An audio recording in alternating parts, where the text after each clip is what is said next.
Hallelujah. Kaya minsan pa awitin natin na dalhin tayo ng ating Panginoon doon sa mataas na kalagayan ng ating paglilingkod. Hallelujah. Higher ground. Awitin natin.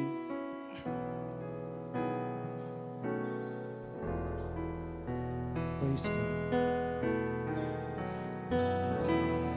Praising on the upward way, new heights and gain, every day, some prayerless eyes, I onward bound, Lord, plant my feet on higher ground. Lord, lift me up, hallelujah. Lift me up and let me stand. Yes, hallelujah.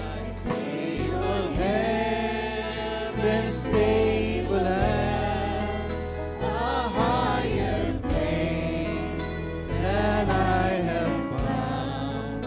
Lord, plant my feet on higher ground. My heart's no desire, hallelujah.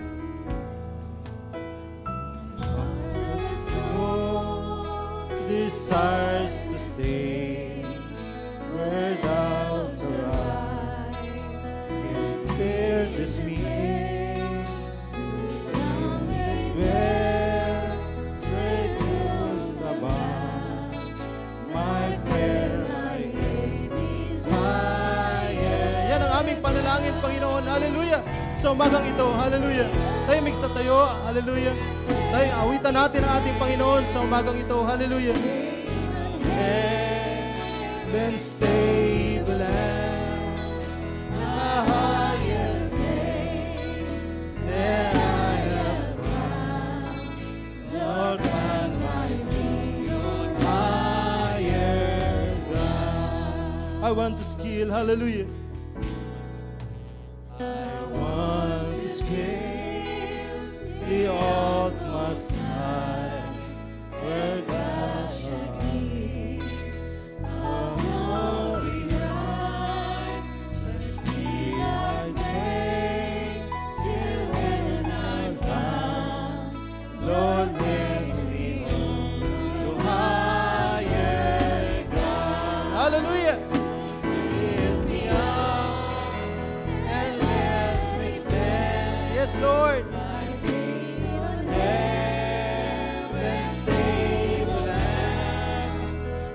Higher plane that I have found. Lord, plant my feet. Minsan pa, hallelujah, awitin natin. Lift me up and let me stand. Hallelujah. On heaven's stable land. Pastor Joe.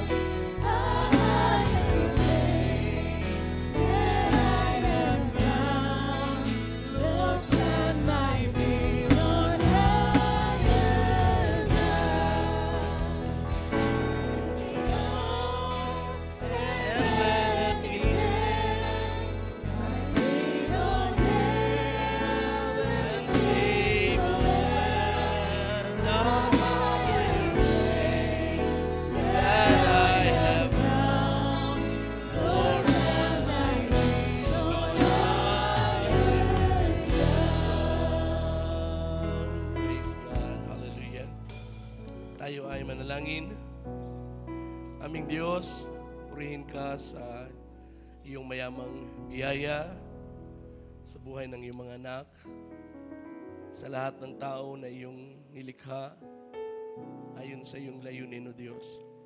Purihin ka, ang iyong pag-ibig ay masagana noon hanggang ngayon. At ito ay gumagawa sa aming buhay upang kami ay ibangon, palakasin at bigyan ng pananagumpay. At habang ito ay aming nararanasan, Panginoon, ay aming dinidesire na kami ay higit na umangat sa aming karanasan sa paglilingkod sa iyo, higit na maging malapit sa iyong piling, higit na maging malakas sa pagtayo sa pananampalataya. At ang lahat ng ito, Diyos, ay hindi mangyayari kung walang iyong patnubay sa aming mga buhay. Itaas mo kami, Panginoon. Ito ang nais namin. Hanggang sa isang araw kami dalhin mo sa iyong piling. Amang banal, gumawa kang muli sa aming kalagitnaan. Aming mga puso yuhaw sa iyong salita. Ang aming buhay, O Diyos, ay dinadala mo sa anticipation ng iyong mga dakilang gawa sa uling panahon na ito.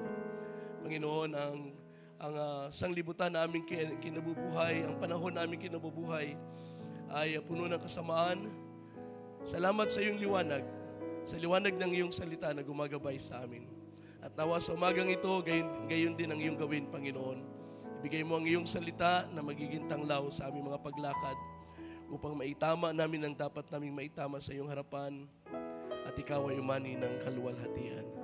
Panginoon, kung sino man ay may karamdaman sa oras na ito, ikaw ang magpagaling. Ang kalakasan na nagmumula sa iyo, Diyos, ay ipagkaloob mong masagana. Sa sino man, Panginoon, na nagsasuffer ng anumang anyo ng karamdaman o sakit, ikaw ang manggagamot ng aming mga buhay. Sino man ang hindi paligtas, ikaw ang magligtas, Panginoon. Sino man ang hindi pa nakaranas ng buhay kay Kristo, ikaw, Diyos, ay gumawa sa kanila sa oras na ito. Maraming salamat at ang iyong salita ay aming pinagkatiwala sa pangalan lamang ng Panginoong Kristo Jesus. Amen and amen. Praise the Lord. Ating palakpakan ng Panginoon. Tayo makakaupo na, mga kapatid. Gandang umaga sa inyo. Una, pagpasensyahan yung boses ko. Ako ay nangungongo ngayon dahil sa sipon. Nung Miyerkules ay naulanan. Pag-uwi natin, nilamig yung aking bumbunan. Ganun talaga pag tumatanda, no?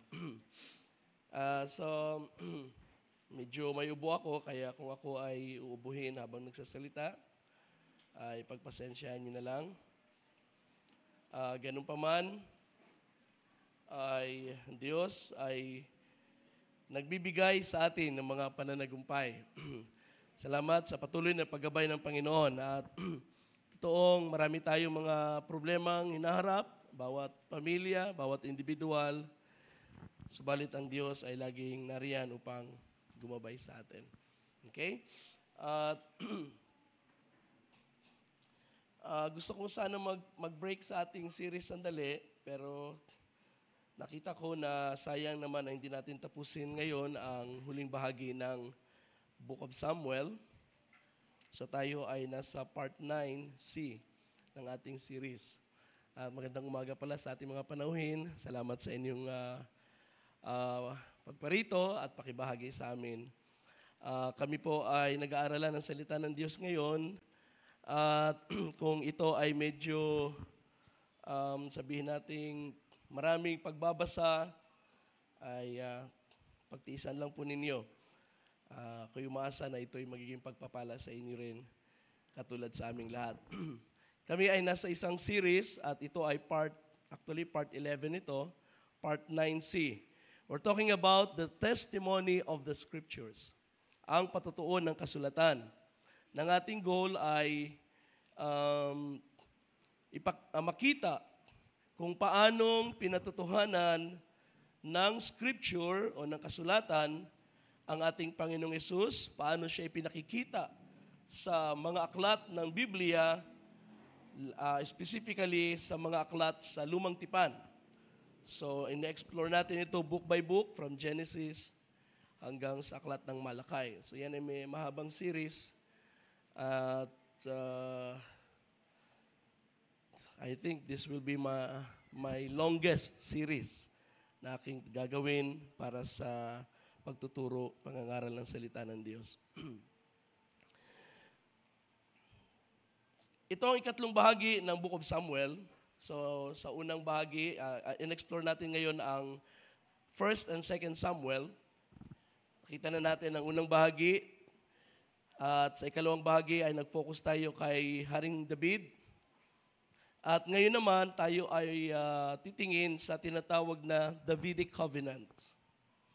So mag-focus tayo sa Davidic Covenant. Pero bago natin puntahan ang 2 Samuel, samahan ninyo ako sa Luke chapter 1. So dito natin kuhain ang ating series dahil ating kinoconnect si Jesus Christ sa Old Testament Scriptures. Luke chapter 1, verse 31. Let's see. So babalik-balikan ko na lang itong bahagi na ito, pero let's read from verse 31 hanggang 33. So 3 talata lang muna. Ito ay sa panahon na si Jesus na si Mary ay kinausap ng isang angel at itinuro sa kanya o ipinaalam sa kanya ang plano ng Diyos na gagamitin siya upang maging sisidlan ng salitang nagkatawang tao, magkakatawang tao sa kaniyang sinapupunan. Ang sabi rito, "And behold, you will conceive in your womb and give birth to a son, and you shall call his name Jesus. He will be great and will be called the Son of the Most High. And the Lord God will give him the throne of his father David. And he will reign over the house of Jacob forever, and his kingdom will have no end." Praise God. It seems na sa pangungusap ng angel kay Mary ay ito ay loaded ng mga quotations from Old Testament.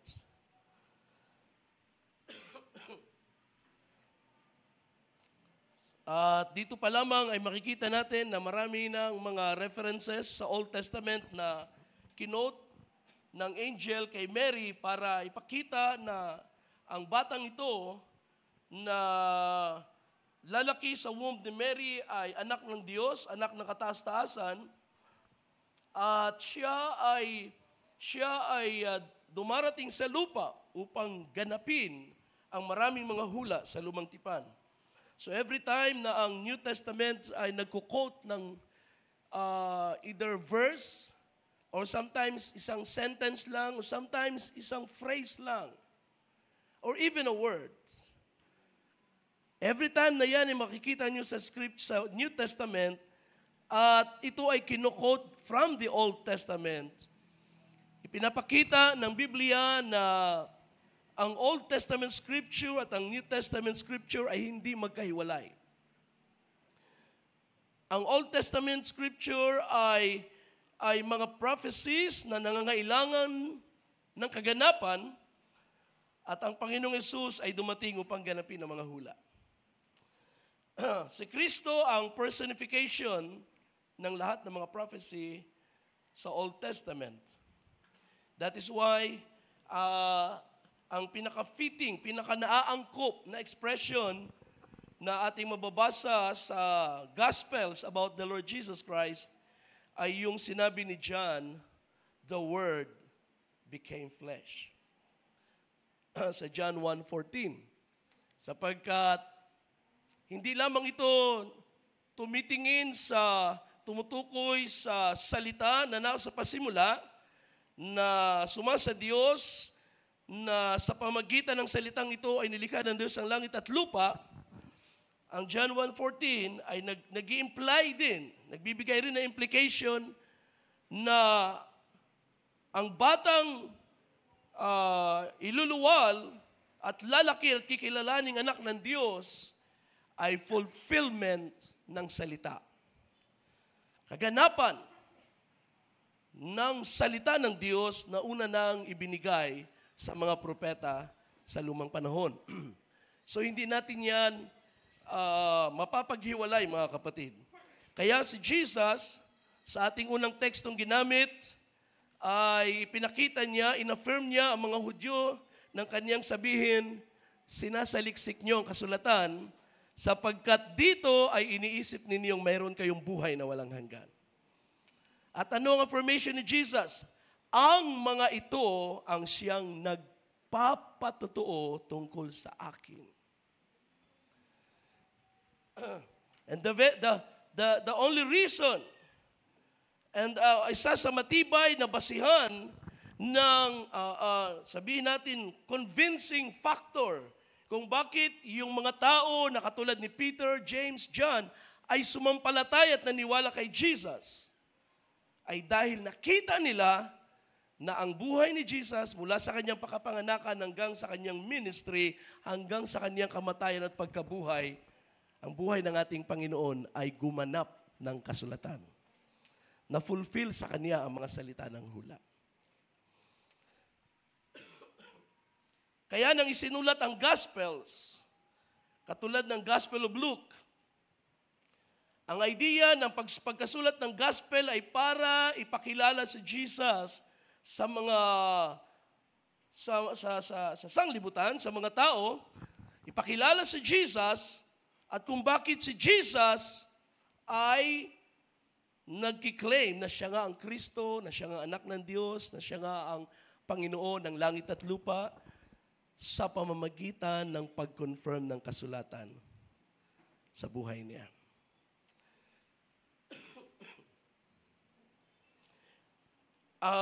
Sa aklat ng Matthew, sa Gospel ng Matthew at Luke, ay makikita natin ang tinatawag na genealogy ni Jesus. Sa chapter 1 ng Matthew, the first verses, mula verse 1 hanggang 12 or 13, ay inilatag agad doon ni Matthew ang lineage ng ating Panginoon. Tinrace niya kung bakit si Jesus ay siya nga. Ano siya? Ayon sa kasulatan.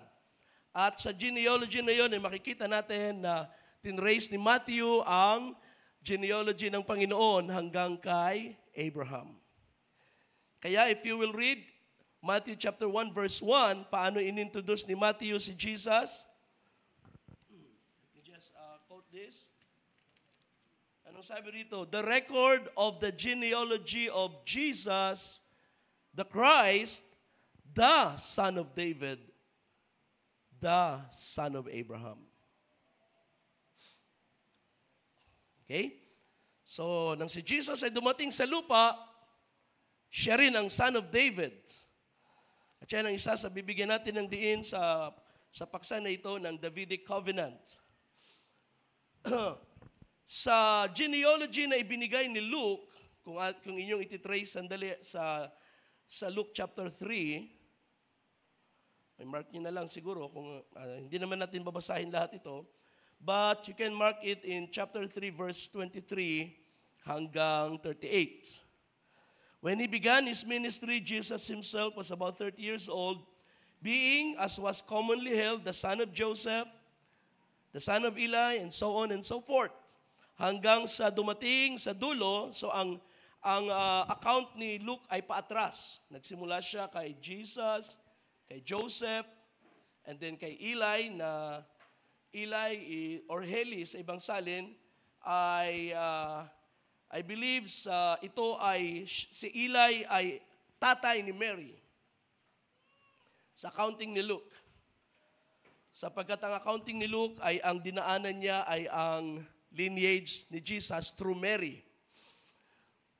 At hanggang sa ito ay umatras at dumaan kay David at umabot hanggang kay Adam. Sabi ng verse 38, the son of Enosh, the son of Seth, the son of Adam, the Son of God.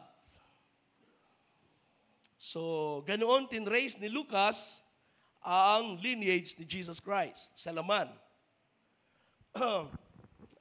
Sa isang komentaryo na nabasa ko, ay binigyan niya ng distinction ito. Ang genealogy na ginawa ni Lucas ay para ipakita o itrace ang legal right ni Jesus sa throne of David. Ang kanyang natural rights, yung kanyang natural na karapatan. Meron siyang karapatan sa trono ni David sapagkat siya ay anak ni David. Siya ay nasa lineage ni David, ni Haring David. Samantalang kay Matthew, ang kanyang accounting ay, ang purpose is to trace his legal right to the throne of David. Meron kayong mapapansin dito na distinction sa account ni Matthew at ni Lucas. mapapansin ninyo na pagdating sa panahon sa anak ni David, kay Matthew, ang genealogy ni Jesus ay dumaan kay Solomon. Pero kay Luke, ang genealogy ni Jesus ay dumaan kay Nathan. Okay? So, kung ititrace natin kay Solomon, si Jesus as son of David, kung ito ititrace natin kay Solomon na ginawa ni Matthew, siya ay may legal right sa trono. Siya yung susunod na kumbaga nasa anong tawag diyan, yung succession, line of succession. Anak, laging anak, di ba? At sapagkat si Solomon, kay Solomon lumitaw ang lahat ng anak, ang lahat ng naging hari ng Judah, Solomon, Rehoboam, etc., no? Hanggang kay Eliakim yata yon, or kay Zedekiah, yung huling hari. Mababasa natin mamaya. So, pagdating naman sa account ni Luke, hindi siya dumaan kay Solomon. Ang kanyang tinrace ay ang lineage ni Jesus through Nathan. And by the way, si Nathan at si Solomon ay magkapatid. Mabasa niyo yan sa, I think, sa Chronicles, sa First Chronicles.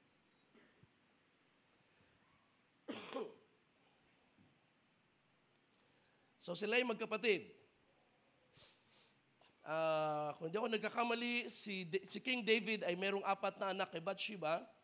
I'm not sure kung si Solomon ang panganay, kasi sa pagbilang sa Chronicles, si Solomon ang pinakahuli. So parang siya ang bunso. But I'm not very sure sa bagay na yan. So ganun pa man, ang family ni Mary at ang family ni Joseph ay parehong nag-ugat kay Haring David. Magkaiba lang sila ng ninuno. Ang isa ay si Solomon at ang isa ay si Nathan.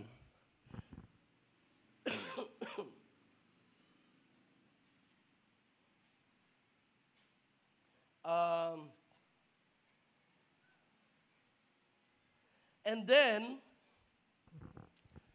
I think, isa pang bagay na inyong maobserbahan dito sa genealogy ni Matthew at ni Luke ay, of course, since si Nathan ay hindi naging hari, so sa Book of Kings, hindi natin makikita ang lineage ni Mary. Sapagkat hindi naman naging hari si Nathan, so ang makikita natin ay ang lineage si Joseph, ang pagsasalin-salin ng mga hari, beginning with Solomon, anak ni Solomon, apo ni Solomon, anak ng apo ni Solomon, so on and so forth, di ba? And then hanggang sa humantong sa huling anak na na-captive ni Nebuchadnezzar. So that is around 587 BC. Or 600 BC. So that yun ang panahon. So yung huling hari, I think yun ay si Zedekiah.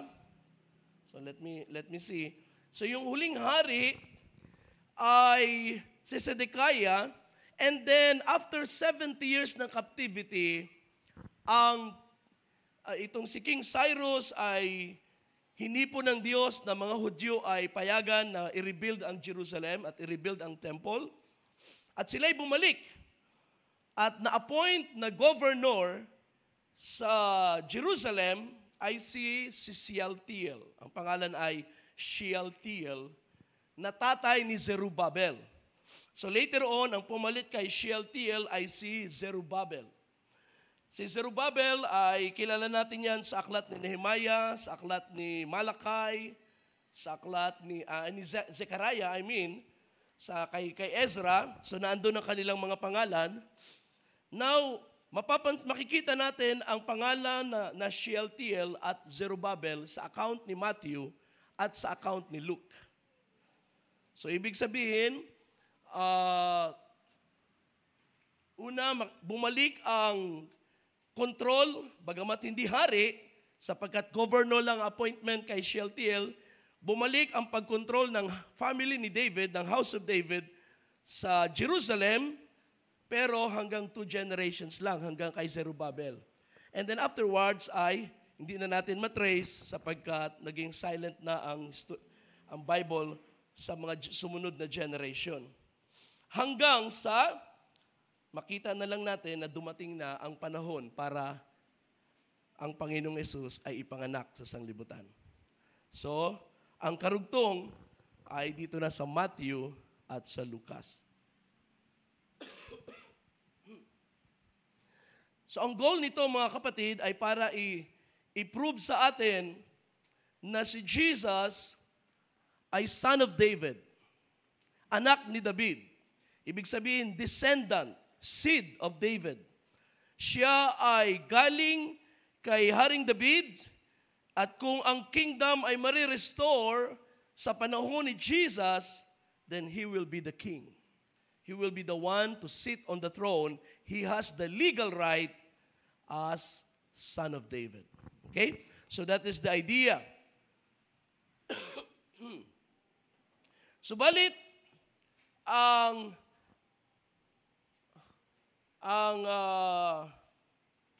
idea o ang concept na ang House of David ay nag-survive hanggang sa panahon ni Jesus,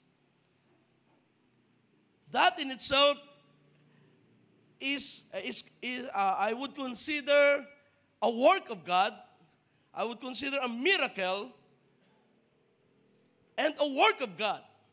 Sapagkat the only reason na nag-survive ang House of David, ang kaniyang sangbahayan, na kung ating tatawagin sa panahon natin na kapag ang pumalit sa pamumuno ay anak at anak ng anak at anak ng anak, anong tawag natin dyan? Dynasty, di ba? So sa politics, meron tayong tinatawag na political dynasty. Sa mga monarchy na government, it is also called dynasty kapag ang nagsasalin-salin sa pag-rule ay mga anak nung naunang pinuno. Hari, anak ng hari, and then anak ng hari, and so on. So it's called a dynasty. So ang dynasty ni David ay nag-survive all these years hanggang sa panahon ni Jesus. And the only reason na ito'y nag-survive is because God established a covenant with the house of David. At ito yung tinatawag nating Davidic covenant. So tayo ay familiar na sa covenant. We have the New Testament or the New Covenant. Ang New Testament or New Covenant, this is the 5th and the last covenant na in-establish ng Diyos sa tao. Ang una, there are 5. Ang una ay ang tinatawag nating Noahic Covenant, nakipagtipan ng Diyos kay Noah. At sabi ng Diyos, magpakarami kayo, hindi ko nagugunawin ang lupa sa pamagitan ng baha. Kaya wala tayo ma-expect na magugunaw ang mundo sa pamagitan ng baha. But there is a prophecy patungkol sa apoy. Pero speaking of flood, sabi ng Panginoon, hindi ko nagugunawin ang mundo sa pamagitan ng baha, at ibinigay niya ang tanda ng tipan, ang rainbow covenant, sign of the covenant. Ang pangalawang tipan ng Diyos sa tao ay kay Abraham. We call it Abrahamic covenant. Ang Diyos nakipagtipan kay Abraham, at ang sabi ng Diyos, I will make you a kingdom, a great nation, and kings will come out of you. So ang Abrahamic covenant ay binigay. Ang pangatlong covenant ay ang Mosaic covenant. Yung tinatawag nating lumang tipan or old covenant, actually ay, strictly speaking, ito yung tipan ng Diyos sa bundok ng Sinai na ang instrument niya ay si Moses. Dito binigay ng Diyos sa kanyang mga kautusan, at ang Israel ay pumasok sa isang tipan as God's chosen nation. Ang pang-apat ay ang Davidic. So all these covenants ay tipan ng Diyos sa tao. Ito ay in-establish ng Diyos at ito'y ginawa ng Diyos to serve a purpose. Ang Davidic Covenant ay ganun din naman. At gusto kong makita ninyo kung gaano kagandang tipan ng Diyos kay David. Ito ay consistent sa lahat ng tipan na ini-establish ng Diyos. When God establishes a covenant, siya ang tinatawag na faithful keeper of the covenant. Siya ang nag-iingat ng tipan, siya nagbabantay kahit alam niya na yung tao na second party sa covenant na ito ay mag-fail. Alam ng Diyos mag-fail sila. Pero ang Diyos ay mananatiling tapat. Kaya, ano ang Davidic Covenant? Let's go to 2 Samuel chapter 7. Ating basahin ang kabuuan ng tipan ng Diyos. So we'll begin with verse 8. Medyo mahaba lang, ano? Just bear with us. I-mark nyo rin sa inyong Bible. At meron ako ipapakita sa inyong mamaya dito na mahalagang bahagi. Verse 8. So now then, this is what you shall say to my servant David. Ang Diyos nagsasalita, ang kausap niya ay si Prophet Nathan. So there is a prophet named Nathan na naging channel ng Diyos. Sabihin mo ito sa aking lingkod na si David. This is what the Lord of armies says. I myself took you from the pasture, from following sheep to be leader over my people, and I have been with you wherever you go, and have eliminated all your enemies from you. I will also make a great name for you, like the names of the great men who are on the earth. And I will establish a place for my people Israel, and will plant them so that they may live in their own place and not be disturbed again. Nor will malicious people oppress them anymore as previously. Even from the day that I appointed judges over my people Israel, and I will give you rest from all your enemies. And the Lord also declares to you that the Lord will make a house for you. Verse 12. When your days are finished and you lie down with your fathers, I will raise up your descendant after you, who will come from you, and I will establish his kingdom. He shall build a house for my name, and I will establish the throne of his kingdom forever. I will be a father to him, and he will be a son to me. When he does wrong, I will discipline him with the rod of men and with strokes of son of mankind. But my favor shall not depart from him, as I took away from Saul, whom I removed from you. Your house and your kingdom shall endure before me forever. Your throne shall be established forever. So that is the whole covenant na ibinigay ng Diyos kay David sa pamagitan ni Prophet Nathan. At ang unang-una niyong mapapansin dyan ay ang Diyos hindi nakipagtipan kay Haring Saul. Sapagat si Saul ay pinili ng mga tao, si David ay pinili ng Diyos. At bago si David namatay, ay inassure ng Diyos si Haring David na kanyang i-establish ang kingdom sa mga anak ni David. So this is the house of David. Okay? Alam niyo sa Middle East, doon sa mga lugar na walang mga bansa before, halimbawa, ang Kingdom of Saudi Arabia, there was no nation na Saudi Arabia noon. Ito'y ginawa lamang ng British Empire nung iniwan nila ang area na yon.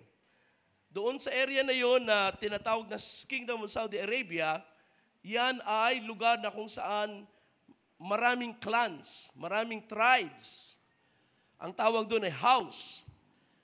At ang area na yan ay iniwan ng British Empire, ang pinagbilinan o ang pinag-iwanan ng area na yan ay ang House of Saud. Okay, the House of Saud.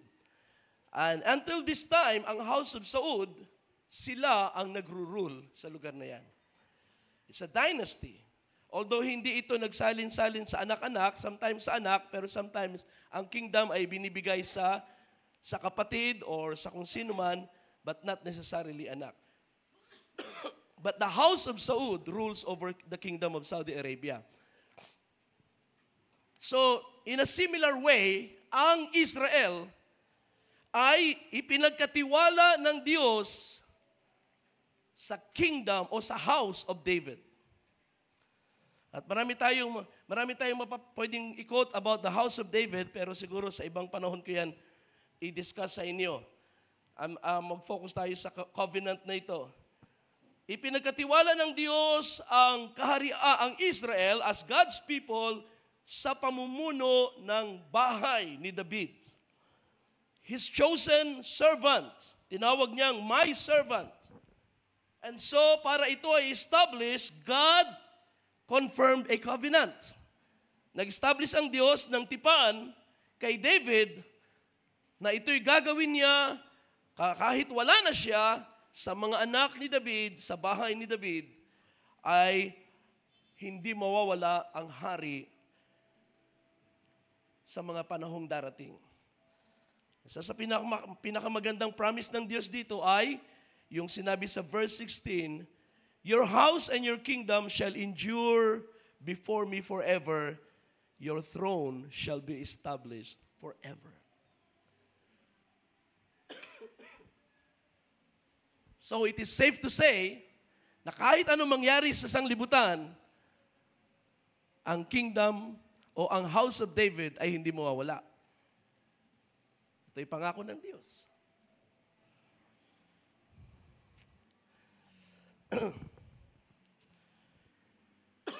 Now, para maunawa natin kung bakit ang Diyos nag-establish ng kingdom sa pamagitan ng bahay ni David, isang bahayan ni David, aatras tayo ng ilang talata, ng ilang bahagi sa Old Testament para makita natin na it was already in God's plan na ang Israel will be a kingdom and will be ruled by kings.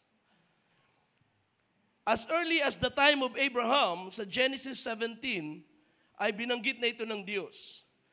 Verse 5 and 6 ng Genesis 17, sabi rito, no longer shall you be called Abram, but your name shall be Abraham. For I have made you the father of a multitude of nations.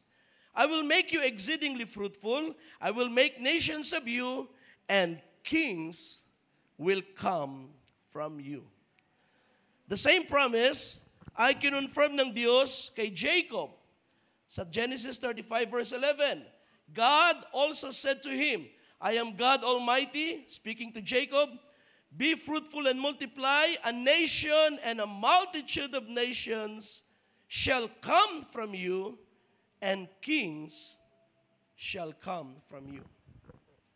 So that was God's covenant na in-establish kay Abraham at inulit ng Diyos kay Jacob.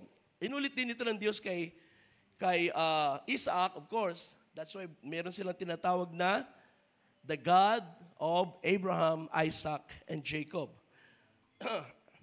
Referring to God, the God who established a covenant with Israel. Pero kay Jacob, inulit ang salitang kings will come from you. At nang si Jacob ay nasa banig ng kaniyang katandaan at siya mamamatay na, binitawan niya ang isang prophecy, and I believe ito ay may kinalaman sa promise ng Diyos sa kanya sa 35, pero sa 49 verse 10 ay ganito ang kanyang binitawan, speaking of Judah. Anong sabi niya? Kay Judah, the scepter will not depart from Judah, nor the ruler's staff, yung tungkod, from between his feet. Alam niyo naman, pag sinabing between his feet, ito ay tumutukoy sa mga anak na ipoproduce ng tao. Until Shiloh comes. and to him shall be the obedience of the peoples. Sino itong si Shiloh? It seems na ito ay proper name, but the name Shiloh has a meaning. At ang meaning ng pangalang Shiloh ay to him, to whom it belongs. To whom it belongs. Ang ibig sabihin ng to whom it belongs, referring to the scepter na ipinagkatiwala kay Judah, na hindi mawawala kay Judah, yung cetro, which is a symbol of kingship. Ito daw ay nasa pag-iingat ni Judah hanggang sa dumating siya na siyang may-ari ng cetro. That's what it means. Until he to whom it belongs comes. At sino yung mayroong talagang karapatan sa cetro na ito, sa authority na ito?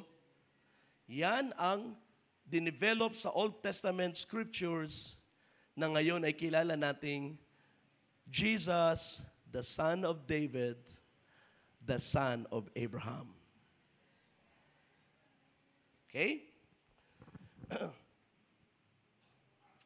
And that is why ang Messiah, when He comes, ayon sa sabihin nating theology na na-develop over time sa mga Israelites, when the Messiah comes, then He will reign forever. At wala nang magpapalit-palit pa ng kingship. The Messiah will rule forever. Kumbaga, siya yung pinaka-climax. Siya yung pinakadulo. Sapagkat siya yung talagang gusto ng Diyos na maghari. At si Judah ay tagapag-ingat lang nung setro na yun. So, makikita natin na pagdating sa panahon ni Haring David, bago siya namatay, ay dinugtungan ng Diyos sa kanyang mga promises at ngayon, in-establish ang isang tipan na ang purpose ng tipan na ito is to guarantee that the scepter will not depart from Judah. Ngayon na nagsimula na ang kingship, ngayon nagsimula na ang mga panahon na ang mga hari ay ang Diyos ang nag-establish, ang naglagay, God established a covenant para igarantiya na hindi mawawala ang kingship at hindi ito mapupunta sa ibang kamay. Okay? So, ang tipan ng Diyos kay Haring David ay napakahalaga. It is a bridge. Ito ay parang tulay ng propesiya na magdudugtong hanggang kay Jesus. At ang lahat ng mga succeeding prophets and writings mula sa panahon ni Haring David, ang accounting ng kasaysayan ng Israel mula sa panahon ni Haring David, every prophecy or majority of prophecies referred to the Messiah, the coming Messiah. In different forms, in different sabihin nating shapes or metaphors, majority of Old Testament scriptures prophesied about the coming Messiah.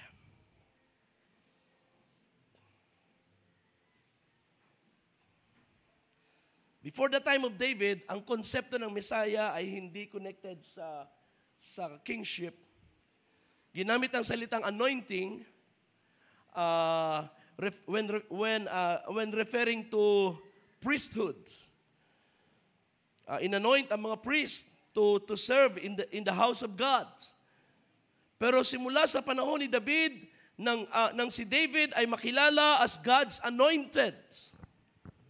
And he was God's anointed even before siya i-anoint ni Prophet Samuel.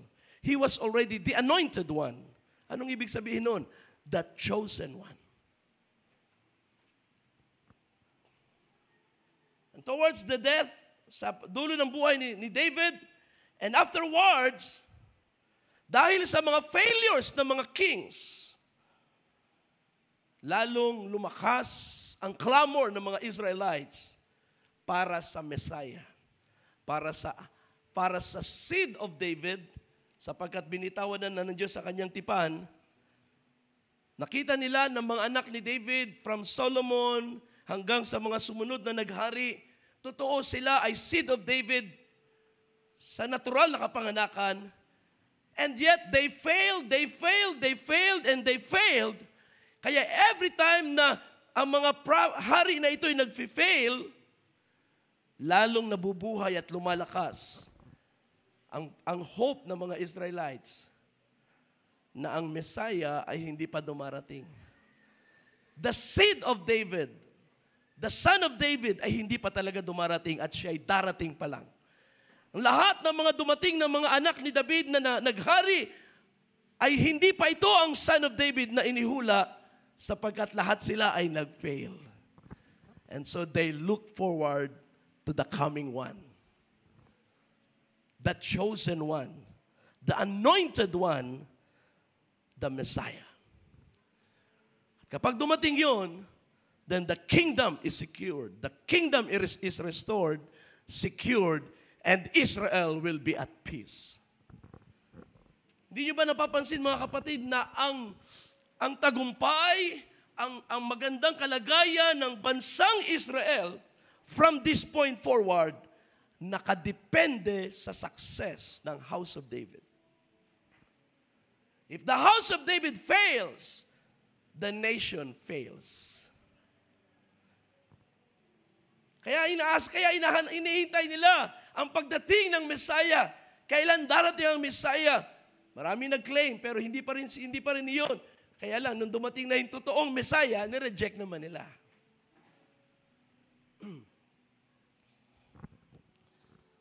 So, that's how it is.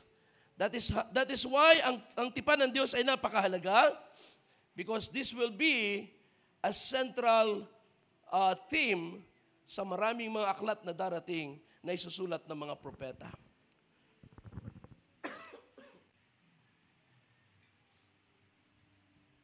Okay, so para hindi maging mahaba, I'll give you 3 things.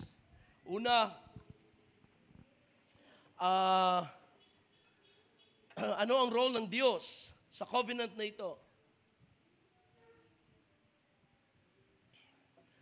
Pangalawa, ano ang nilalaman ng tipan na ito? At pangatlo, ano ang future? Ano ang anyo ng tipan sa unahan, sa future ng kasaysayan ng Israel? Of course, ang Diyos ang nag-establish ng tipan, so we can call Him God as the covenant maker, and the covenant maker is the covenant keeper. Now, para maging malinaw ulit, ano ang purpose ng Diyos sa tipan? Una, para ganapin ng Diyos ang isang pangakong binitawan niya sa mga magulang ng Israel, as we have read, kay Abraham at kay Jacob, na ang mga hari ay lalabas mula sa iyo. So God has promised na magkakaroon ng mga kings na mga anak itong si Abraham at si Jacob. Pangalawa, gusto ng Diyos establish ang lineage of kings, kung saan kung saan sa pamagitan ng lineage na ito, God will rule over His people. Natatandaan ninyo nung ang Israel ay nagclamor sa panahon ni Prophet Samuel at sabi nila, give us a king. Anong sabi ni Prophet Samuel? God is your king. Pero sabi ng Israel, yes, we know, we have God. God is our king. Pero ang gusto naming hari ay yung katulad nung meron ang mga bansa. So they wanted a king like the nations. Katulad ng meron ng mga bansa. Kaya nagalit si Samuel At nagalit ang Diyos at sabi ng Diyos, hindi ikaw ang kanilang tinanggihan, ako. So in other words, whatever the form of governance na meron ng Israel, even sa panahon pa ni Moses, by default, ang governance ng Israel is a monarchy. He is ruled by God. Or, sabihin natin, it is a theocratic government, a nation that is ruled by God, governed by God. Kaya ang Diyos nagbigay ng commandments because Israel is to be ruled by God. And it goes to show, mga kapatid, na ganun din ang ating buhay. Ang ating buhay is supposed to be ruled by God. Bakit mayroong mga utos ang Diyos para sa atin? Because we are His children. He is our God. We are His people. He is our King. Okay? So, that is why we have His commandments. Kaya si Jesus sabi niya, if you love me, keep my commandments. Jesus is not only our Savior. He is also our King. Sometimes, binibigyan natin ng separation ang Jesus as Son of God, Son of David, Son of Man. Pero makikita natin na sa gospel, sa pasimula pa lang, si Jesus ay inintroduce na as Son of David. He is the rightful king na dapat maghari sa Israel, although he was eventually rejected. Pero mayroong mga tao, mayroong mga Gentile people na kumilala sa authority ni Jesus sa buhay nila. And that is why there is what we call the church. The church is ruled by Jesus Christ. He is our King. Alright? So, nais ng Diyos i-preserve ang lineage of kings. Sa pamagitan nito, magro-rule siya sa Israel. Pangatlong layunin, para i-prepare ang Israel sa pagdating ng Messiah. There are many ways na ginawa ito ng Diyos, and one of them ay sa pamagitan ng lineage of kings, sa pamagitan ng Davidic covenant, inihahanda ng Diyos ang Israel sa pagdating ng Messiah. So God is the covenant keeper. He is the maker, He is the keeper. Sabi ng Deuteronomy chapter 7, verse 9, know therefore that the Lord your God, He is God, the faithful God, who keeps His covenant and His faithfulness to 1,000 generations of those who love Him and keep His commandments. So yan ay isa sa very profound na declaration ng Bible. The Lord your God, He is not only God, He is the faithful God. Amen? Yan ang napakaganda sa Diyos natin pinaglilingkuran. He is not only supreme, He is also the faithful. And how do we know that God is faithful? He keeps His covenant.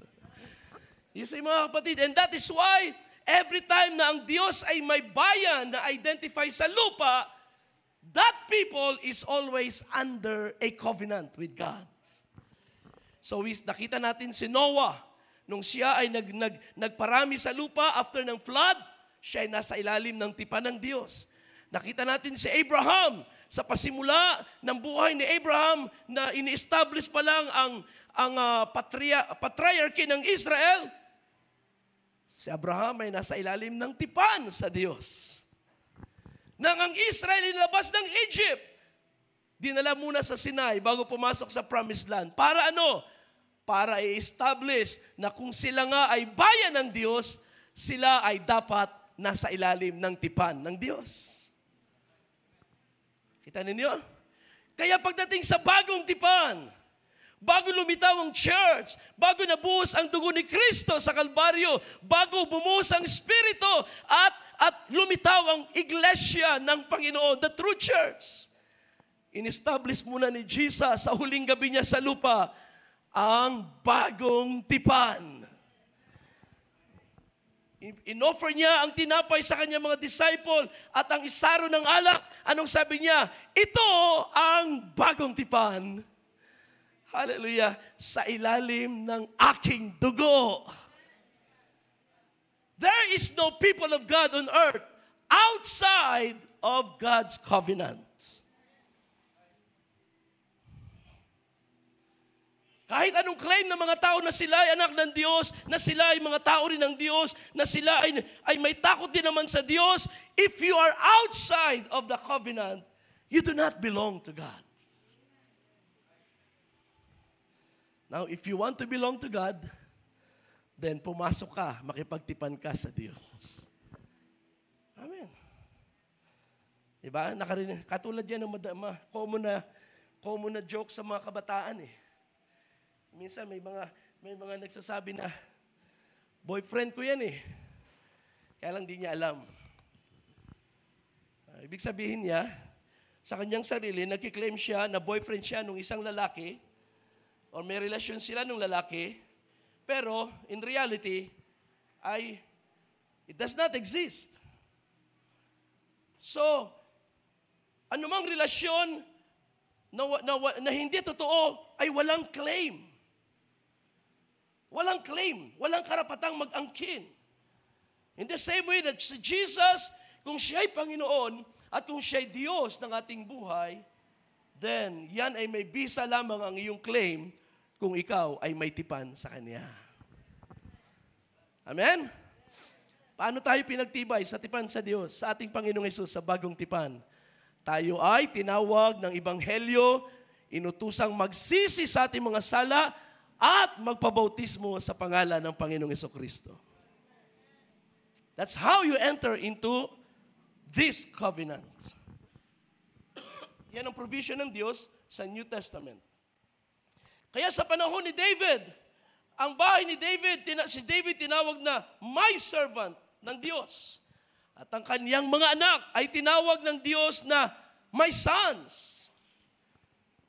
Paano ito nangyari? Because God entered into a covenant with the house of David. Now, God being the faithful God who keeps the covenant, ito ay in-emphasize para ipakita sa atin na sa loob ng tipan na ito between God and man, it is almost always guaranteed that the man part will always fail. Abraham failed. Noah failed. Diba? Even Moses failed. Israel failed. At sa panahon at sa Davidic covenant, David failed. Ang mga anak ni David na naging hari, they also failed. But the good thing is, yung kabilang partido ng tipan, he never fails. The faithful God who keeps His covenant and His faithfulness to 1,000 generations.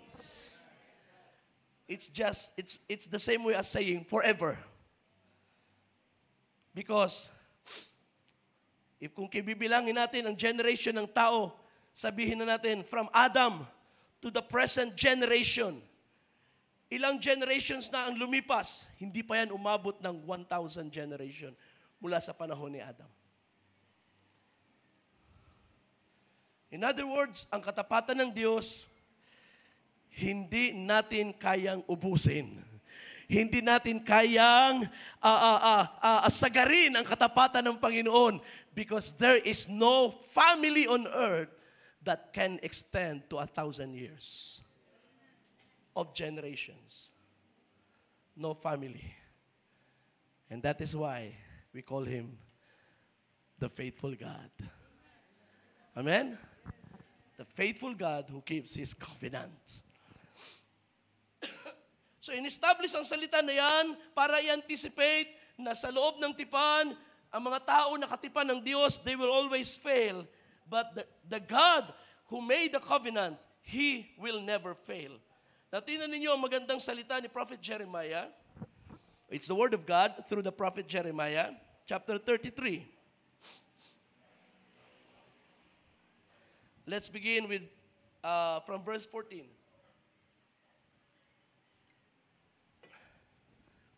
Behold, days are coming, declares the Lord, when I will fulfill the good word which I have spoken concerning the house of Israel and the house of Judah. Of course, the house of Judah is an extension of the house of David.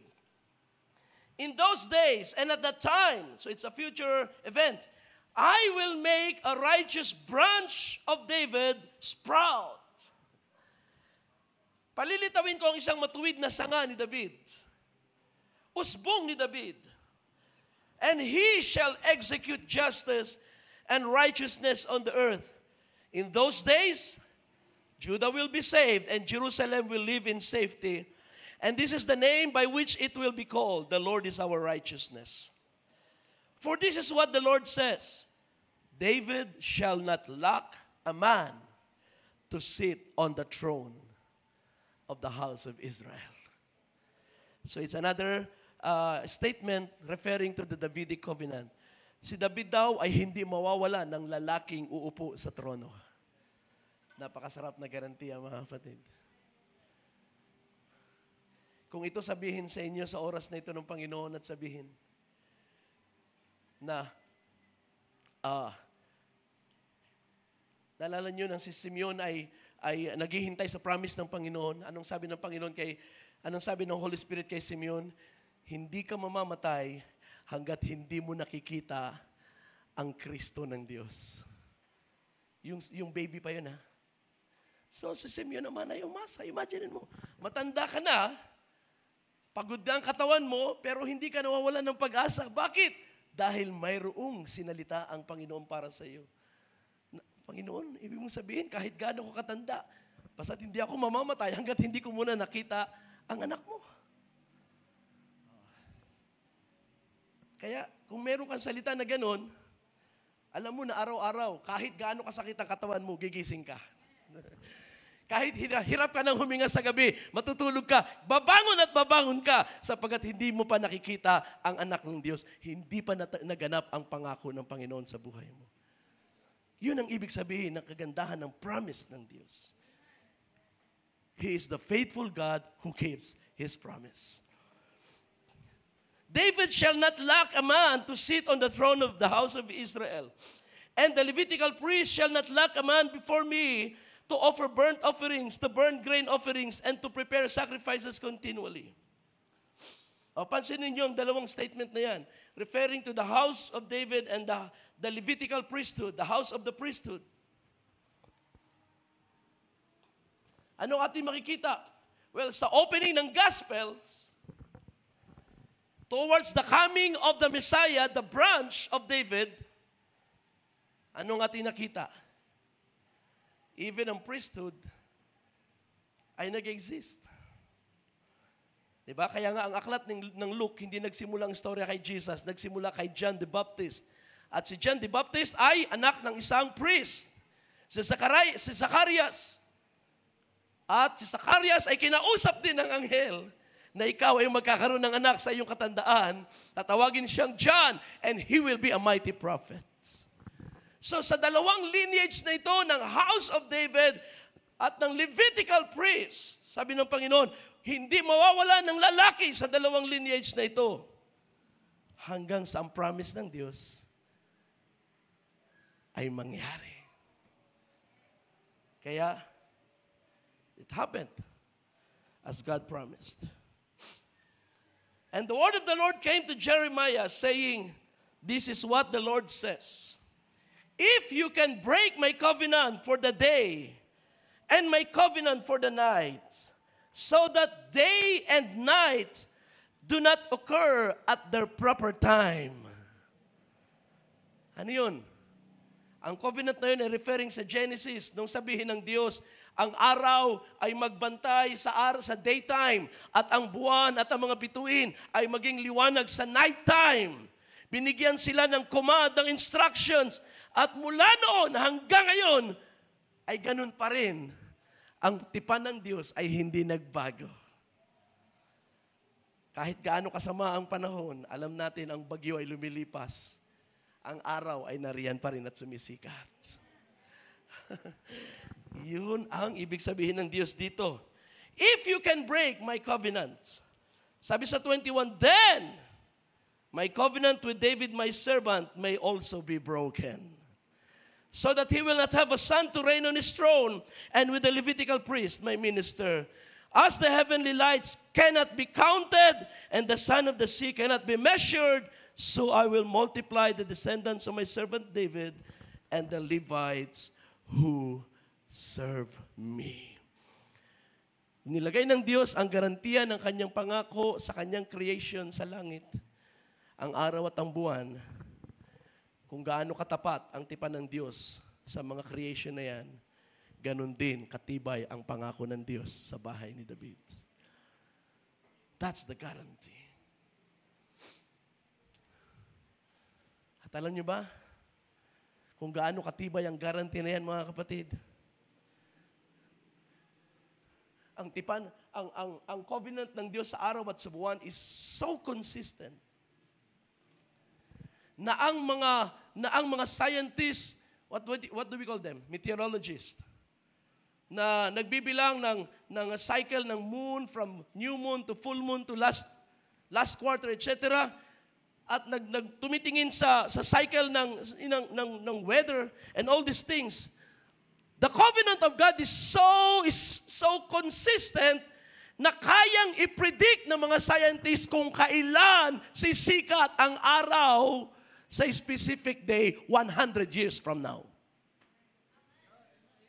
Ganon ka-consistent ang tipan ng Diyos. And then they can go back in history at ma-pinpoint nila kung kailan nagkaroon ng solar eclipse o lunar eclipse 100 years, 1,000 years ago. At kaya nilang i-pinpoint at i-compare sa historical records ng mga writings. Ganun ka-accurate at ka-consistent ang promise ng Diyos. At sabi ng Diyos, kung yan ay mabago, ang tipan ko sa bahay ni David, mababago na rin. It just means, I am here to keep my promise. Hallelujah! Patalan niyo mga kapatid, as consistent as the sun and the moon is, nang in-establish ng Diyos ang new covenant, hindi niya ito inilagay ang tanda sa araw at sa buwan. Hallelujah! Hindi niya ibinigay ang pangako at inilagay sa araw at sa buwan sapagkat si Jesus ay may sinabi, ang langit at ang lupa ay lilipas. Lumilipas pa rin pala yan eh. Tatapat ang aking mga salita ay mamamalagi magpakailanman. Glory to God! And that is why nang ipinagtibay ang bagong tipan, hindi na tao na ipinanganak ng kung sino man ang lumitaw sa lupa, anak ng Diyos. Ang pangakong binhi ang ibinigay ng Diyos, the Word became flesh.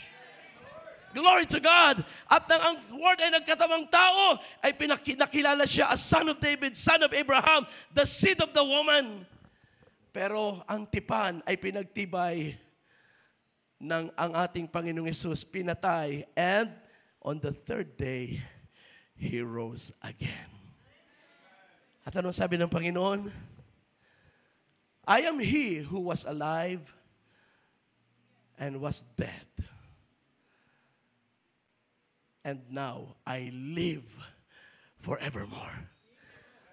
Diyan naka-establish ang bagong tipan sa isang nabuhay at nabubuhay magpakailanman. Nabubuhay siya na hindi na mamamatay, kundi nabubuhay magpakailanman.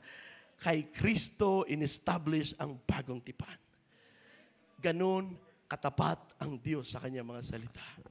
And that's why, kapag tayo ay may mga problema ngayon at nag-struggle sa mga worries ng ating buhay, we don't look to the sun. We don't look to the moon. We look to Jesus. Amen! Hallelujah! I don't look back to David. I don't look back to some great man sa Bible. Kahit gaano kadakila sila, I only look back to Jesus, the author and the finisher of our faith. Hallelujah! Sapagkat siya yung kailanman ay hindi na mawawala. Ibig sabihin niya, kung ang langit at lupa ay lilipas, pati yung sign of the covenant ng Diyos kay Noah, mawawala din yun. But God's word lives forever. abides forever. So that's where we stand. Kung tayo may problema, we don't look to the church. Of course, ang church ay may tutulong. But we look to Christ. That's why mahalaga na meron tayong tipan sa ating Panginoong Jesus. Now, going back to the covenant, okay, may oras pa naman ako, pero hindi ko sasagarin ang oras natin dahil sa mga pakiramdam ko. Alright, 6 promises, actually, ang nilalaman ng Davidic covenant. So you can mark it sa inyong Bible. 2 Samuel 7. Sa verse 9, anong sabi ng Panginoon? Sa gitnang part, I will make a great name for you. Gagawin kong dakilang iyong pangalan, like the names of great men on the earth. So God promised a great name for David.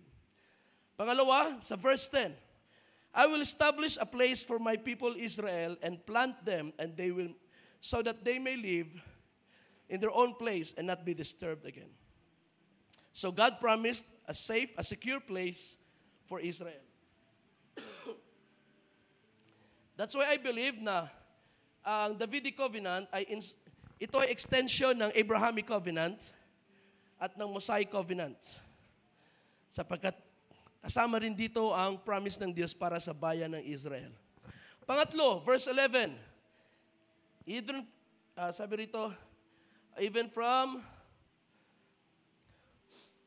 the day I appointed you over my people, sabi niya, I will give you rest from all your enemies. Sa bandang gitna.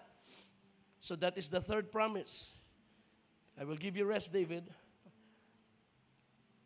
And then, pang-apat, sa verse 12 and 13, although binanggit na rin ito sa second part ng 11, the Lord also declares to you that the Lord will make a house for you. So ano yung promise na yon? Yun ang verse 12 ngayon. When your days are finished and you lie down with your fathers, I will raise up your descendants after you, who will come from you, and I will establish his kingdom.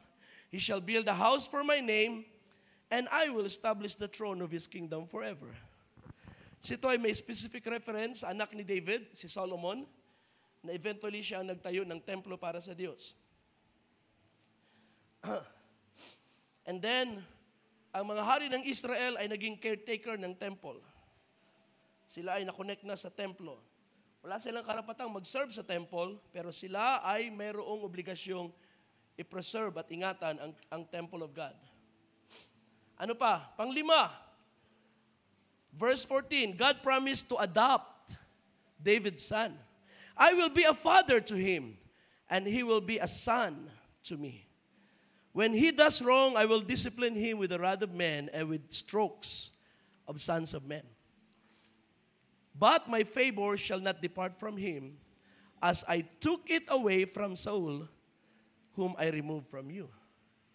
So unlike si Saul, nung si Saul ay nag-fail, inalis ng Diyos. Last time, nakita natin na Saul was trying hard para ma-establish ang dynasty ng kanyang family. Pero wala siyang magawa kasi ang Diyos ang kalaban niya. Bago pa siya namatay, sinalita na ng Panginoon na nakapili na siya ng ipapalit kay Haring Saul. At yun na nga ay si David. So ngayon ang anak ni David ay ina-adapt ng Diyos. So ang salitang, bagamat hindi binanggit ang salitang adoption dito, makikita natin ang concept ay ini-imply sa salita na ito. I will be a father to him, and he will be a son to me.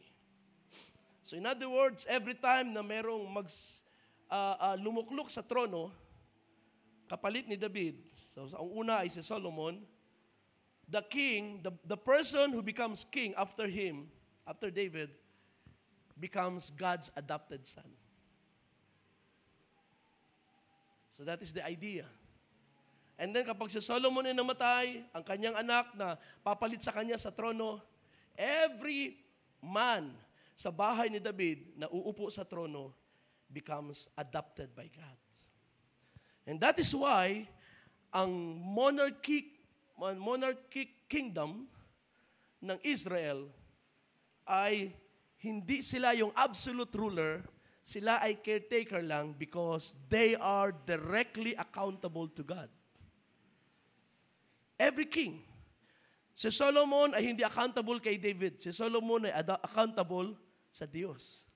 And then si Jeroboam, nung maghari, hindi siya accountable sa kanyang tatay. Siya ay accountable sa Diyos. So that is the relationship. It's a direct line of accountability from God to the ruler, to the king of Israel. So that is how God wanted it to be.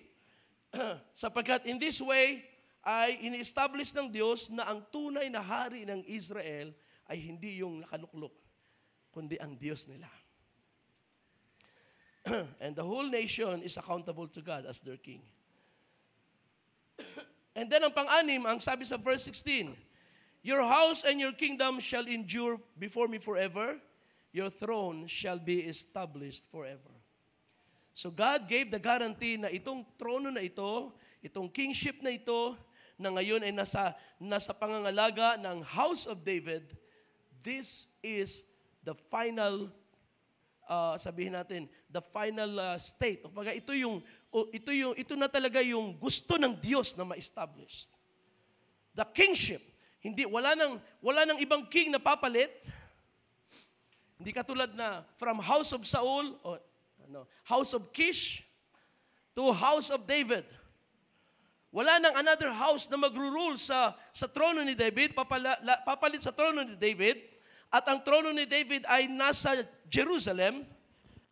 No other house will rule this kingdom. So that is God's promise until Jesus comes. Shiloh, until Shiloh comes. So, napakaganda ng mga pangako ng Diyos. Binigyan siya ng dakilang pangalan. Dadakilain ang pangalan ni David. Well, siguro naman hindi na questionable 'yan, di ba? Every time we mention King David, ang ating naalala hindi yung kanyang pakikiapid. Ang ating naalala ay yung kanyang mga successes. He has a great name already. At yun ay binigay ng Diyos. Okay? Now, hindi lahat ng promises ng Diyos ay matutupad sa lifetime ni David at hindi rin matutupad sa lahat ng mga succeeding kings, but ultimately, this will be fulfilled. At ang climax ng fulfillment nito ay kay Jesus Christ.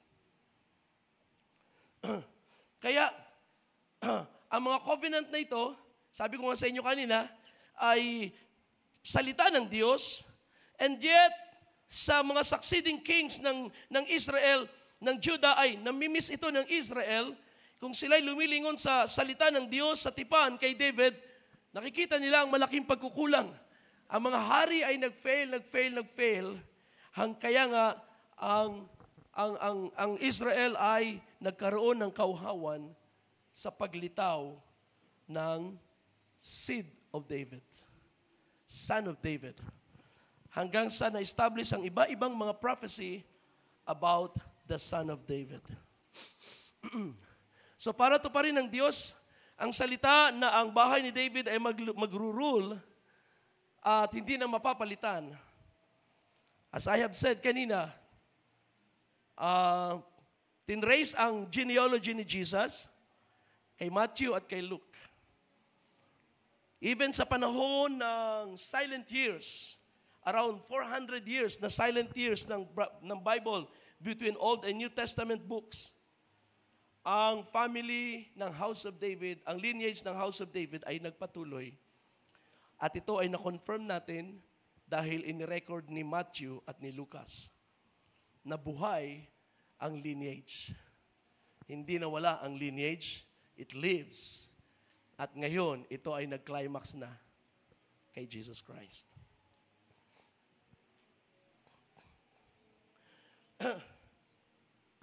Ang covenant ay maraming benefits.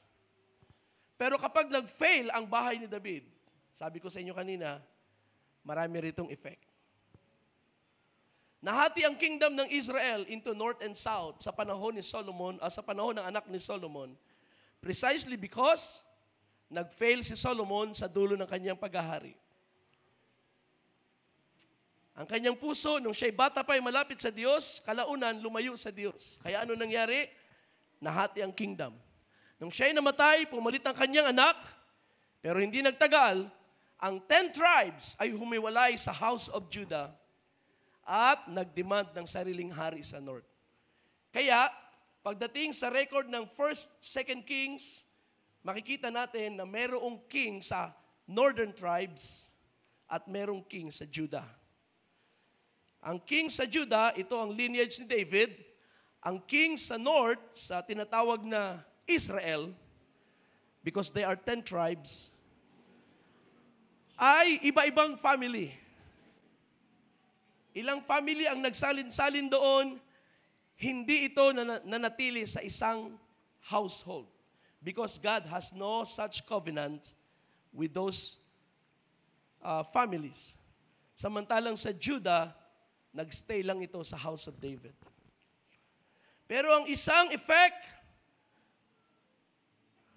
ng tipan sa Israel, because nag-fail ang house of David, nahati ang kingdom. And then finally, na-capture ng kaaway ang Israel. 200 years, approximately 200 years, pagkatapos na ito'y mahati sa panahon ng anak ni Solomon, ang Northern Kingdom ay na-capture ng Assyria at na-disperse na at naglaho ang Northern Kingdom. Ang House of Judah, Kingdom of Judah na nasa ilalim ng House of David ay tumagal pa ng almost 490 years. Beginning with the time of David hanggang sa huling hari na na-capture ng Babylonia, they lasted 487 years. Pero, yun ay isang accounting. Pero, ang tinitingnan ko ay yung salita sa dulo ng 2 Chronicles na kung saan hulihin ni Nebuchadnezzar, i-capture ni Nebuchadnezzar ang huling hari sa Judah, dinala sa Babylonia. Ang sabi ng chronicler, nagsimula ang 70 years captivity kung saan pinagbabayad ng Diyos ang Israel sa 490 years na ang lupain ay hindi nila binigyan ng Sabbath rest. Ang Sabbath rest ng lupa supposedly ay every 7 years. And for the last 490 years, walang naging ganoong kapahingahan ng lupa, kaya siningil ng Diyos ang 70 years upang ang lupa ay magpahinga. Doon itinapat ng Diyos ang kanyang punishment para sa Israel sa kanilang idolatries at kasamaan. So, all in all, maaaring ang pag-rule ng House of David ay talagang umabot ng 490 years. Or at least, yun ang pinaka-maximum. Less than, sabi ng iba ay 487 years. So which means na yung, kung i-atras natin ang 490 years na yan, it goes back to the time of Samuel or maybe sa panahon ni High Priest Eli. So yun ay nasa 1 Samuel. So reviewin nyo na lang, di ba? So hanggang doon, ang panahon na yan na kung saan walang Sabbath rest ang lupa na tumagal ng 490 years. Now, di tayo magdi-deal about the 70 weeks o 70 years captivity. I want to point this na because God has a promise to the house of David, pinreserve ng Diyos sa lahat ng paraan na gagawin niya. Pinreserve ng Diyos, tinry niyang i-preserve ang house of David at hindi nawala. Samantalang sa Northern Kingdom, nang ito'y humiwalay, isang hari, dalawang hari, panibagong house ang nag-rule. And after ng house na ito, panibagong house na naman ang nag-rule. Nagsalin-salin sila at wala silang guarantee ng security na galing sa Diyos na iingatan ng Diyos ang kanilang kingdom.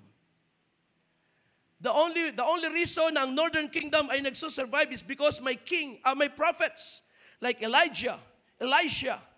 May mga prophets na lumitaw sa Northern Kingdom para sila ay sawayin sa kanilang apostasy.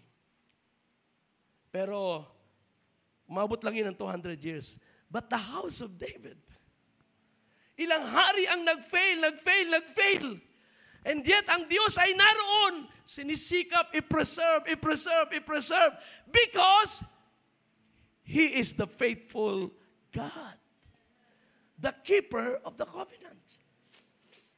Kaya nang mawala kailangan ng parusahan ang house of David at ang Israel, ang Judah, nang kailangan na siyang parusahan, nilagay siya sa kamay ng Babylonia. Pero may promise pa rin ng Panginoon, after 70 years, ibabalik ko kayo. Isipin nyo, naging matigas na ang ulo, pero ang Diyos naggagawa pa rin ng paraan para ibalik sila sa Kanya.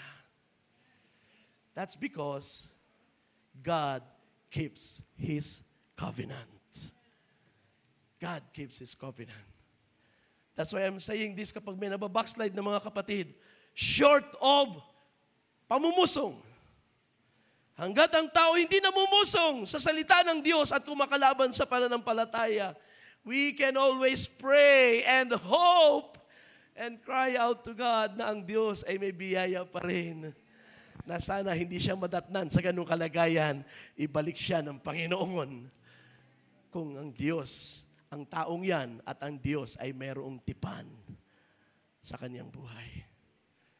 If there is, and I believe there is, then ibabalik sila ng Panginoon.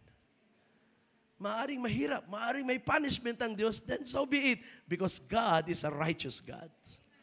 Ang Diyos hindi katulad ng tao, mahal ko yan, anak ko yan. Palagpasin na lang natin ang ating mga pagkakasala. Sabi ng Panginoon sa kanyang tipan, sa Davidic Covenant, kapag ang anak ni David na aking ina-adopt ay gumawa ng kalikuan, I will punish him. But my mercies, my favor, hindi ko ilalayo sa Kanya. Hallelujah. Amen.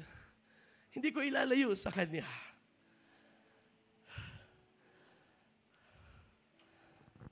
So that's the covenant.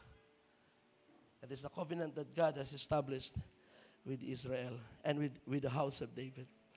Kaya, Israel always failed. Hanggang sa pagdating ni Jesus, the Messiah, nang siya ay dumating na sa panahon na makilala ng Israel, inireveal na ni Jesus kung sino siya, at ang mga tao ay nagsimula nang magtanong nung siya ay mag-perform ng signs and wonders. Alam niyo ba, napakaraming beses na ang mga Hudyo ay nagsabi, ito na kaya ang anak ni David? Ito na nga ang anak ni David. Ito na nga ang anak ni David. At ang mga tao sa kalsada, kahit mga Gentiles, ay tumatawag sa Kanya, Panginoon, anak ni David, maawa ka sa akin. Bakit? Sapagkat dumating na itong si Jesus nga, siya nga yung anak ni David. Siya nga yung tagapagmana sa trono. But, ang kanyang pag-rule ay hindi pa mangyayari sa panahon na yun because ang current rulers ng Israel during that time ay nagre-resist. Ang sabi ng mga Pharisees, ang lalaking ito ay may demonyo. Siya ay nagpapalayas ng mga demonyo sa pamagitan ng prinsipe ng mga demonyo, si Baal-Zebul. Bakit nila yun ginagawa? Para i-confuse ang mga tao at huwag maniwala kay Jesus Christ. But, on the other hand, it has to happen sapagkat hindi pa panahon para si Jesus ay mag-establish ng kingship, ng kingdom sa Israel. Panahon muna para ang Messiah ay mag-suffer for the sins of the whole world. And it is the right thing na ginawa ng Panginoon. Therefore, mga kapatid, dumating ang Messiah, the seed of David, the son of David, dumating na si Jesus Christ. Pero ang fulfillment ng Davidic covenant ay hindi pa nangyari in all its glory.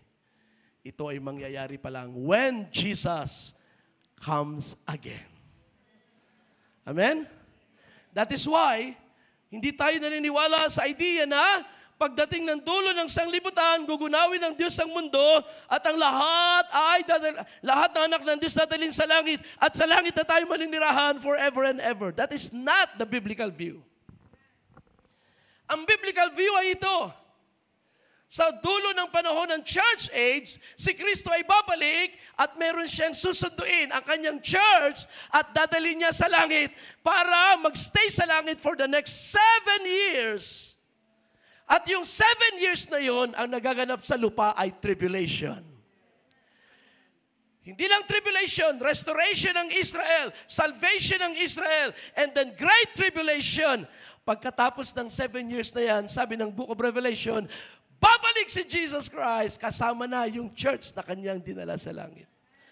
Babalik siya at maghahari sa loob ng 1,000 taon sa Jerusalem. What is this 1,000 years? Kala ko forever siyang hari. Yes. Pero ang millennium ay fulfillment ng isang promise ng Diyos na kapag ang Messiah ay dumating, ang Israel ay makakaranas ng kapahingahan. At yun ay Davidic covenant, I will give you rest. Sila ay pagkakalooban ng Diyos ng 1,000 taon na kapahingahan. Even the whole world will be at rest. Ang sabi ng Biblia, sa pasimula ng millennium, si Satanas ay gagapusin. At walang manunukso at mandaraya na manggugulo sa ibaba ng lupa for the next 1,000 years. Habang si Jesus at ang kanyang church ay naghahari. What a promise! Alam niyo ba na yung millennium, dyan ang fulfillment ng Davidic covenant. Ang lahat ng promises ng Diyos, yung 6 na promise na yun na binasa natin, will all be fulfilled in the millennium. All of it. Especially ang pangako niya para sa Israel at sa house of David. And that is why, hindi lang tayo nag-anticipate ng Judgment Day.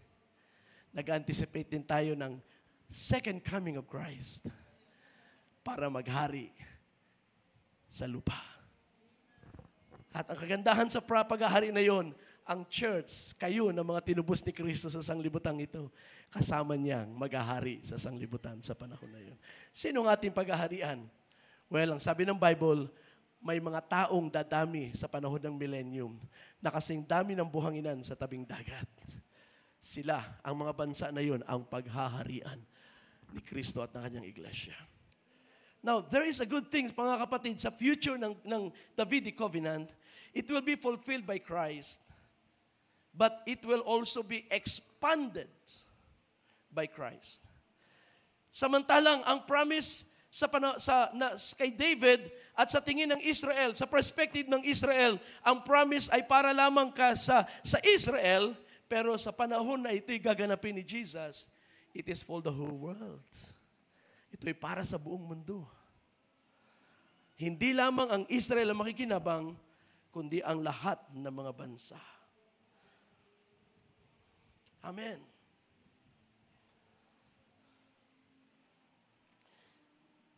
So, tingnan natin ang ilang mga talata. Saan natin mababasa ito? Psalm 110. So ito na lang, para hindi na tayo maraming talatang babasahin. From verse 1, the Lord says to my Lord, sit at my right hand until I make your enemies a footstool at your feet. Now, ang verse na ito'y kinote ni Jesus at ipinresent sa mga Pharisees. Sabi niya, anong relasyon ang Messiah kapag siya'y dumating? Anong relasyon kay David? Ang sagot ng mga Pharisees, siya ay anak ni David. And then sabi ni Jesus, kung siya ay anak ni David, bakit nang si David ay umawit sa Espiritu, ay sinabi niya, tinawag niyang Panginoon ang Messiah. At kinote niya itong verse na ito. Bakit sinabi ni David sa Espiritu sa kanyang awit, The Lord says to my Lord, sit at my right hand until I make your enemies your footstool. Kung siya'y anak, bakit daw tinawag siya ni David na Panginoon ko? Natameme ang mga Pharisees because they have no idea kung anong ibig sabihin nito. Well, I hope naunawa natin kung ano ibig sabihin nito. Na yung anak ni David ay totoong siya anak ni David ayon sa lineage, ayon sa as descendancy from David hanggang sa paglitaw ng Messiah. Pero ang Messiah ay hindi natural son ni David. Siya ay son of God. That is why nang kinausap ng Diyos si Mary, ay kinausap ng angel si Mary, anong sabi niya? Ang bata ay tatawaging Son of the Most High. At siya'y luluklok sa trono ng kaniyang amang si David. Dalawa ang kanyang tatay. Tinawag ng angel na si David ay ama ni Jesus sapagkat si Jesus ay luluklok sa trono ng kanyang amang si David.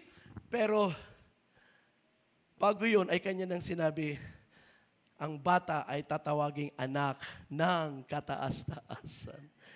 Glory to God. Alam niyo ba, na sa tema ng yun, makikita niyo rin ang adoption doon. Nang si Jesus ay bilang anak ng Diyos. Anak siya ay salita sa pasimula. Pero nung siya ay lumitaw sa lupa, siya ay dinestino ng Diyos ng kaniyang ama para lumuklok sa trono. And therefore, he is also considered adopted son. At yung salitang adoption na yun ay mayroong konsepto ng pag-appoint at pagpili. Kaya kayo na mga anak ng Diyos. Naniniwala ba kayo na kayo ay mga adopted sons and daughters of God? Yan ang sinasabi ng Bible. Pero hindi kayo ampo na katulad ng ating idea ngayon sa mundo. Kasi walang anak, kaya nag-ampo ng anak. Ang Diyos ay nag-adopt ng kanyang mga anak. Ang kanyang mga anak ay kanyang inadopt. Anong ibig sabihin nun? Sila na kanyang mga anak ay inappoint niya para mag-rule kasama niya. Glory to God. Kaya kayo ay mga anak ng hari.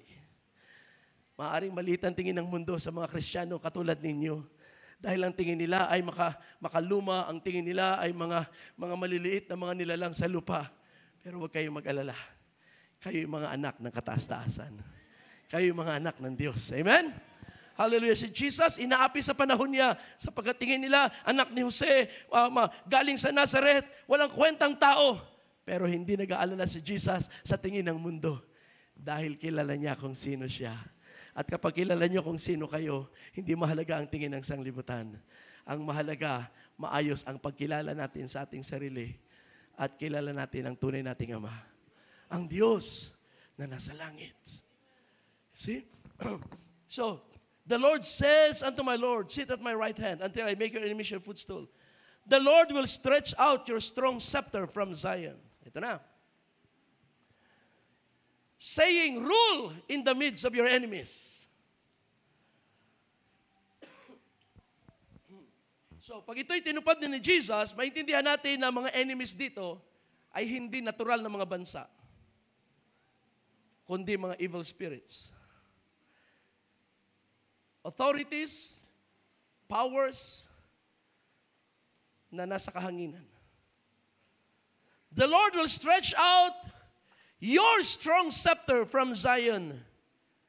So, ina-address ito doon sa luluklok sa trono. I-stretch out ng Panginoon, ng iyong Diyos, ang iyong setro sa Sion, mula sa Sion. Ibig sabihin, it will go beyond Zion. Saying, rule in the midst of your enemies.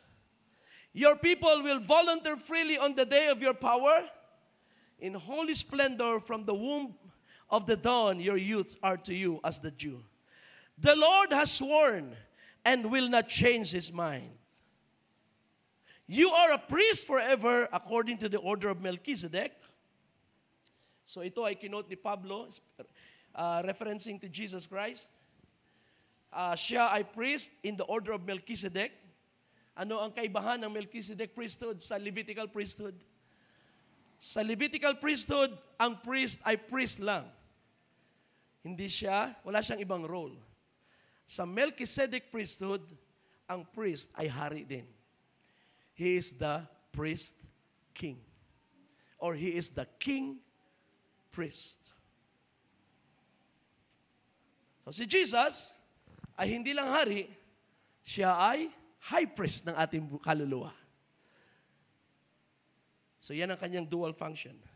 That is why meron tayong mga awit na Jesus is the Lamb of God and the Lion of the tribe of Judah. Verse 5, the Lord is at your right hand. He will shatter kings in the day of His wrath. Speaking of the great day of the Lord, sino ang dudurog sa mga bansa? Si Jesus Christ. He will judge among nations. Ano ang tinutukoy dito? Millennium. He will fill them with corpses. He will shatter the chief men over a broad country. He will drink from the brook by the waysides. Therefore, he will lift up his head. So, yung reference sa pagtatagumpay na mangyayari at nagagawin ni Kristo over the nations. He will conquer them, rule them with a rod of iron, etc. And then, papasok ang millennial kingdom. So, makikita natin na ang Davidic covenant is waiting for its fulfillment. Kaya kailangan dumating si Jesus sa ibaba ng lupa. Kailangan siyang dumating, mga kapatid. And I would say, the time is late. Kung ating pag-uusapan ng mga prophecies ng Bible, the time is very late. Ang pagbabalik ng Panginoon ay malapit na. I will give you another chapter. Psalm chapter 2. So nilagpasan ko na ibang mga references, pero gusto kong idalhin ito sa inyo sa pinakahuli. Because ang Psalm chapter 2 is a song na inaawit sa panahon ng Israel every time na mayroong hari na mag-accede or ibig sabihin sasampa sa trono. Uupo. So ito ay psalm na inaawit during coronation. Okay? Coronation ng king sa Israel, sa Judah. At sabi ng awit na ito, why are the nations restless? And the peoples plotting in vain. The kings of the earth take their stand, and the rulers conspire together against the Lord and against His anointed. Sino yung anointed? Beginning with David, yung mga hari na uupo sa trono is considered God's anointed. Hindi na kailangan silang kausapin ng Diyos isa-isa. Si Haring David lang kinausap ng Diyos at yung promise ng Diyos na mga anak ni David ang luluklok ay garantiya na kung sino man ang lumuklok, siya yung anointed by God. Nung si David ay dineclare as hari sa Hebron, nabalita ng mga Philistines, nagalit ang mga Philistines. So ito ay nagpapakita ng similar situation na every time na ang Israel ay merong puputungan na hari, nababalitaan ng mga kaaway na bansa at sila'y nagagalit. But most of all, this is in reference with the Messiah. Kapag ang Messiah ay na pinutungan ng korona, ang buong sanglibutan ay magagalit laban sa Kanya. Against the Lord and against His anointed, saying, let's tear their shackles apart and throw the ropes away from us. So yun daw ang sabi ng mga bansa. Putulin natin ang mga kadena, alisin natin ang mga gapos nila sa atin. Ibig sabihin, ayaw nilang magpasakop. Anong sagot ng Diyos?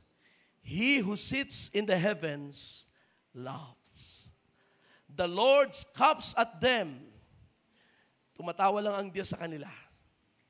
Then He will speak to them in His anger and terrified them in his fury, saying, "But as for me," para bang sabi ng Diyos, gawin yung lahat ng gusto nyo, pero para sa akin ay ito, "I have installed my king upon Zion, my holy mountain. I will announce the decree of the Lord. He said to me, you are my son. Today I have fathered you." So ito ay nagpapakita sa adoption. Nung sinabi ng Diyos, I will be a father to him and he will be a son to me. Sa mga anak ni David. So ngayon, ito ay nilagay sa awit. You are my son. Today, I have fathered you. Kailan yun? Sa panahon na yung magiging hari ay nagsimulang lumuklok. That is the moment na sinasabi ng awit, I have fathered you, says the Lord. I have adopted you. You become my son. Nang ikaw ay lumuklok sa trono na yan. Okay, I hope you get my point. So, today I have fathered you. So, ang hari ng Israel, sa oras na siya'y lumuklok, he becomes God's adopted son. And then, as God's adopted son and God's chosen king, God gives him a gift. Pero ito'y kailangang hingiin ng hari. Alala niyo, nang si Solomon ay lumuklok, kinausap siya ng Diyos sa panaginip. Ano ang gusto mong hilingin sa akin? Humingi ka ng kahit ano, and I will give it to you. So it's God na nagsasabing, Solomon, you are my son now. I have fathered you now. Ngayon, humingi ka ng kahit ano, ibibigay ko sa iyo. Okay? Now, tingnan ninyo ang salita rito. Verse 8. Ask it of me, sabi ng Panginoon, no? Speaking doon sa kanyang anak na nakalumuklok sa trono. Ask it of me, and I will certainly give the nations as your inheritance, and the ends of the earth as your possession. You shall break them with a rod of iron. You shall shatter them like earthenware. At alam ninyo na yan ay kinote yan sa Book of Revelation referring to the millennial kingdom. Nang si Solomon ay kinausap ng Diyos, humingi ka ng kahit anumang bagay at aking ibibigay sa iyo, anong hiningi ni Solomon? Ang hiningi niya ay hindi nations. Ang hiningi niya ay wisdom. Anong sabi niya? Panginoon, napakalaki ng aking responsibility. Ang kailangan ko ay wisdom. Give me an understanding heart. Sapagkat kung walang wisdom mo, hindi ko kayang pamunuan ang iyong bayan. At ang Diyos ay nalugod. Anong sabi ng Diyos? Ngayon din, ang iyong kahilingan, binigay ko na sa iyo. At hindi lang yun, yung hindi mo hiningi, gusto ko na rin ibigay. Ano yung mga bagay na binigay ng Diyos bukod sa hiningi ni Solomon? Sabi ng Panginoon, ikaw ang magiging pinakamayaman sa lahat ng mga hari sa ibaba ng lupa. Bibigyan kita ng kapahingahan at ang lahat ng iyong mga kaaway, ang mga bansa sa paligid, ay magkakaroon ng kapayapaan sa iyo. Kaya sa loob ng entire reign ni Solomon, walang wars. Wala siyang kaaway na bansa. Walang Philistines, walang Moabites, Amalekites, Midianites, na katulad sa nagdaang panahon ni kay David. Sa panahon ni Solomon, it was a millennium. It was like a millennium. The golden years nila. Kaya lang, towards the end, hindi na magandang naging ang nangyari. The point is, ang hari, inadapt ng Diyos at niregaluhan. Si Jesus, nang siya'y lumitaw sa lupa, siya ay pinakilala as Son of David. At nang siya ay nabautismuhan at 30 years of age, nang siya ay umahon sa tubig, after na siya ay bautismuhan ni John, anong sabi ng tinig mula sa langit? This is my beloved Son. You see? From that time, ay inintroduce mismo ng Diyos kung sino ang kaniyang anak, kung sino si Kristo. At from that time, si Jesus ay, in a certain way, siya ay inadopt because the throne was promised to Him. Kaya nga sabi ni Paul sa Hebrews, si Jesus, nangusap ang Diyos sa atin ngayon sa panahon sa pamagitan ng anak na kanyang itinalagang tagapagmana ng lahat ng mga bagay. At ano ang mana ni Jesus? Ang lahat ng mga bagay. Kingdoms. Kaya nga, si Jesus nakaluklok ngayon sa langit. Nang siya'y na-resurrect, umakyat sa langit, anong sabi? From that time, hinihintay niyang lahat ng kaaway ay ilagay sa kanyang paanan. Bakit? Because that was God's gift to His Son. Brothers and sisters, I want you to know kung gaano kaganda ang bagong tipan. You listen to this. Ang bagong tipan ay hindi hiwalay sa Davidic covenant. Ang bagong tipan, in a certain way, ay extension ng Davidic covenant. Bakit? Sapagkat ang bagong tipan ay pinagtibay ni Jesus, ng Son of David, para ano? Para mag-produce ng mga sons and daughters of God. Right? That is why it is only sa pamagitan ng gospel that we are identified as sons and daughters of God. Pero pag tayo tinawag na sons and daughters of God, it means we are heirs of God. Romans 8, if you are sons of God, you are heirs of God. And if you are heirs of God, you are joint heirs with Christ. Ikaw ay kasamang tagapagmana ni Kristo. Kaya yung kingdom na iminana ni Jesus Christ at yung mga bansa na kanyang paghaharian, ikaw ay joint heir sa kingdom na yan ng ating Panginoon. Kaya huwag kayong maniwala na kapag namatay ang isang Kristiyano, siya'y magiging anghel sa langit at tutugtog na lang ng tutugtog. That's not our destiny. We are not angels. Iba ang angels, iba ang sons and daughters of God. Ang angels ay servants of God, ministering spirits. Ang mga Kristiyano ay sons and daughters of God. Maghahari kasama ni Kristo magpakailanman. That is our destiny. And that is why, sa ibabaw ng lupa, hindi tayo dapat tumayag na tayo ay kaladkarin ng dyablo sa mga bisyo ng kasalanan. Napakaganda ng posisyong inilaan ng Panginoon sa iyo.